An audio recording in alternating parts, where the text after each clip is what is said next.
Today I'm going to rank 25 of the top watch brands in the world, but I'm not going to do it how you expect. How about we imagine them as people and roast them at 300 degrees? Let's have a bit of fun and put our imaginations to use wondering what these brands would be like if they were actual human beings. See if your picture matches mine.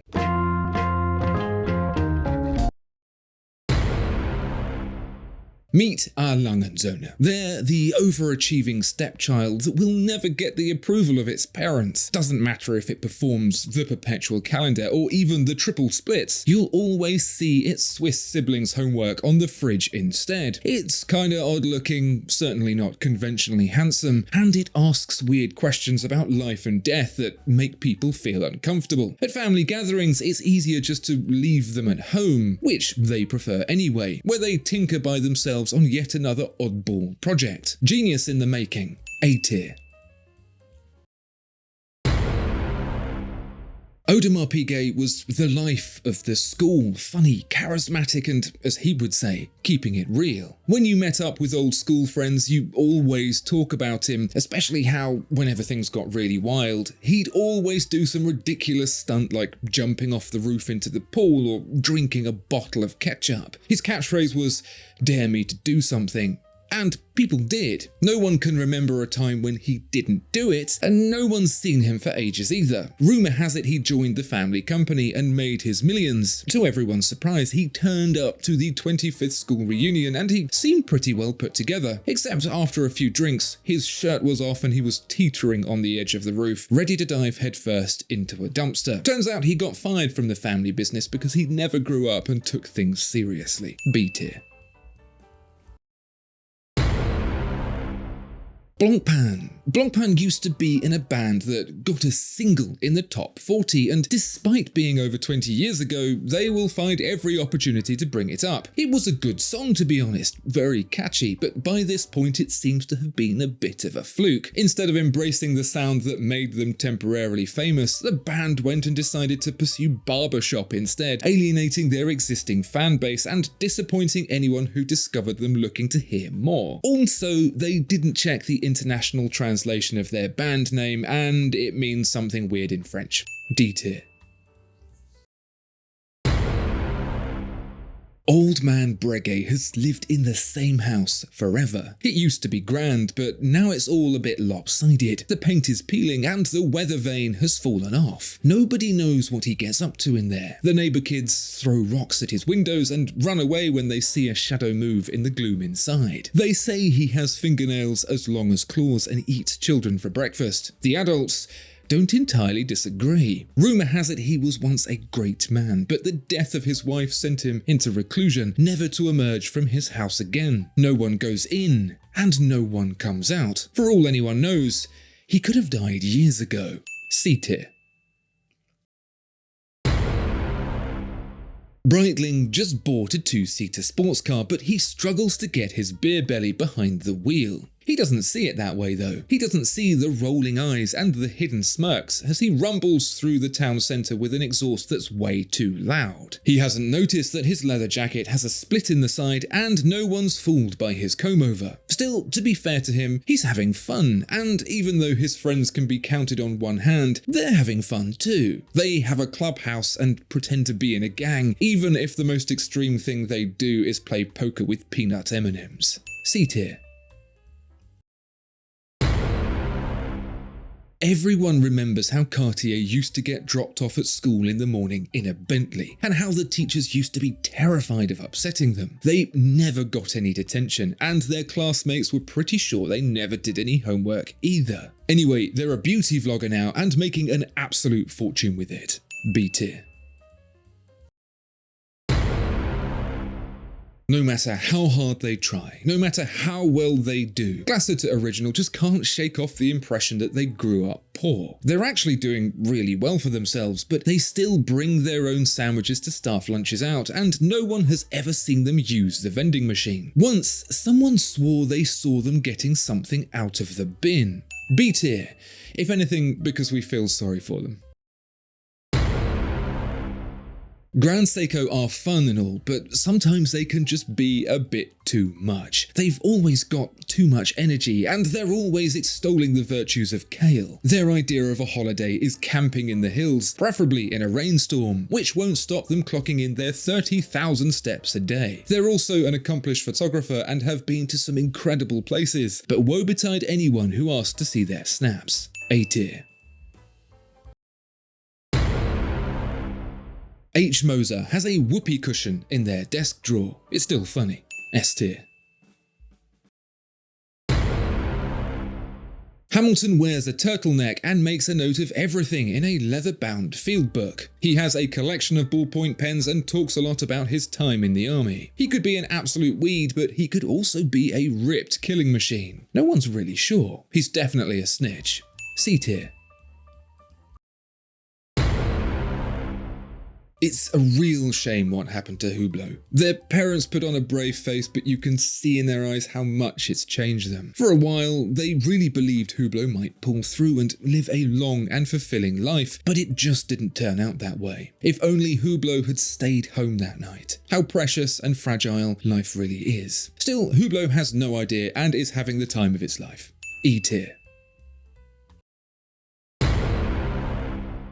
The funniest thing to do to IWC is rearrange the stuff on their desk. No need to make a mess or anything, just move a couple of pens about. When they come back and sanitize their hands for the 12th time that morning, they'll realize. On the outside, they're calm, but inside, they're raging. They say things like, "I've told you, Michael, and this is not very productive." One day, they're going to snap. C tier. Ever since a young age, Zsuzsa LeCoultre has always demonstrated above average talent. They got a scholarship at a really good school and majored in design. To be honest, their problem isn't so much that they wasted their talents, but that they wasted them helping out the wrong people. Greg said he'd punch him if he didn't do his homework, and Zsuzsa LeCoultre really didn't want to get punched. So although he has a reasonably successful business now, it could have been something so much more, if only Greg's shadow didn't still loom tall over him. B tier. Longines squandered an expensive art degree and now does caricatures in Times Square. Some of them are actually really good. C tier.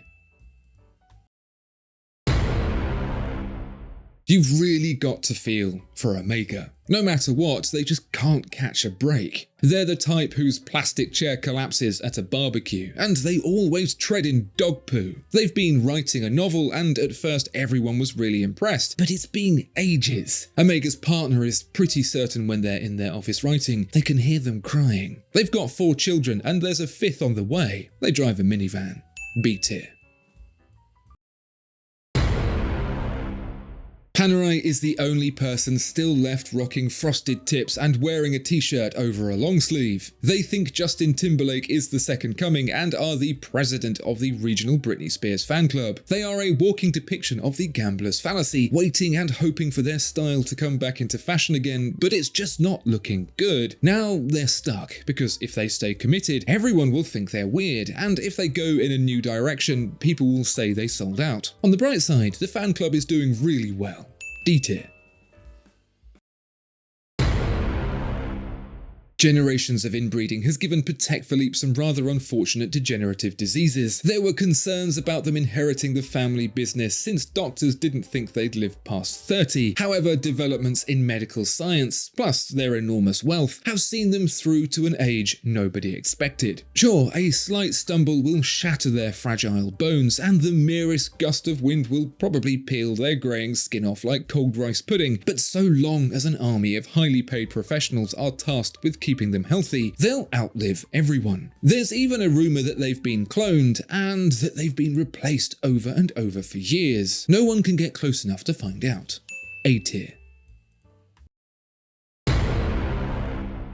Richard Mille likes to brag about how they've been to space, how they've wrestled a mountain lion, and how they've got stock in Apple from the 1980s. It all sounds like horse crap, but what's really annoying is that every single part of it is 100% true. It's not entirely clear what they do for a living because they never actually seem to be doing any work. It seems the hardest part of their day is choosing what outfit to wear. Everyone says they're annoying, but you secretly like them, and everyone else probably does too.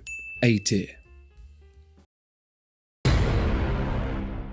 Rolex never studied, flunked school, drank too much, and went to LA to become a movie star. Now the only time you see their face is 6 feet high on roadside posters and on buses. You're kind of still in contact, and they keep saying you should meet up, but they either blow it off at the last minute or just plain don't show up. But you stick at it because the idea of being friends with a star outweighs the emotional trauma of being belittled on a frequent basis. Besides, you've already told everyone at work that you're friends with them, and they're starting to get suspicious. One time, Rolex did actually show up and your heart was right in your mouth, but they left after 15 minutes after they said they were going to the bathroom, and they spent the whole time on their phone anyway. Later they sent you a voice note to apologise, but it sounded like they were trying to order room service at the same time. They still owe you $50. I'm humbled and blessed to call them S tier. Seiko has been your friend for so long you can't even remember. They might even be your oldest friend. Thing is, you can't really remember because even though you're an okay kind of person, you treat them a bit like crap. They're just so loyal that it ended up that way. You never intended it, but no matter what happens, no matter what you do, they're there for you. When it turns out your high-flying city friends weren't actually your friends at all and all disappeared when the money ran out, Seiko was there for you. Even though you'd been ignoring their texts and hadn't seen them in months, they came over to see you immediately and even brought takeout. You promised them that when you got back on your feet you'd treat them better, but you both knew that was a lie. And yet, even so, they won't ever let you down. S tier. Whenever you ask anyone about Tag Heuer, they say, who? Even though Tag Heuer's worked there for 15 years and are basically part of the decor, even people in their team have trouble recalling them. It's not like they don't know them or have forgotten they exist exactly, it's just more when they're out of sight. Picturing their face isn't the easiest. With no discernible features and a taste in clothing that could be described as effective, there's just nothing for the mind to latch onto. Completely out of character, however, is the tribal tattoo on their upper left arm. It's not that big, but it's definitely there. D tier. Tissot's great. Everyone gets on with Tissot. They have an odd relationship with their mother though. C tier. Second in line to the throne, always the bridesmaid and never the bride. Tudor has so much to prove and ultimately it'll all be for nothing. They've got a couple of choices. They can either toe the party line and support the family's decision, knowing they'll always sit in the shadow of their bigger brother, or they can go rogue and stand out in their own spotlight for being the problem child. When they were younger, they had a few wild outbursts, but ever since they seem to have pulled it all together. The big question on everyone's lips is, for how long? B tier. I used to be somebody, you know. It's a line you'll hear Vacheron Constantin saying to anyone who'll stop for long enough at the care home to hear it. And they're not lying. They did used to be somebody. In their prime, they had many years of excellence at the top of their game, but when they started to wet their pants and say inappropriate things in public, their kids quickly put them in a home. And those kids didn't really have much of an interest in Vacheron Constantin's business, choosing to focus on blockchain instead. Perhaps a long-lost cousin will come out of the woodwork and track down Vacheron Constantin to inherit the legacy and restore the once great name. B tier. Zenith spent a lot of time in its shed making hoovers with radios and cat flaps that bark, and whilst all those ideas seem reasonable in principle, I guess, they've just never made it mainstream. Somehow, Zenith got onto Shark Tank and offered a few of their ideas to the investors, and although none of the sharks bought in, one did offer to work with them on their next idea. Much to Zenith's dismay, the idea was to simply copy the competition. It worked, and Zenith became wealthy beyond their wildest dreams, but at what cost? C tier. Who would you rank where and why? Roast away in the comments below. Please also like and subscribe, and don't forget to listen to your music out loud in public. Goodbye. Still here? Watch this video next.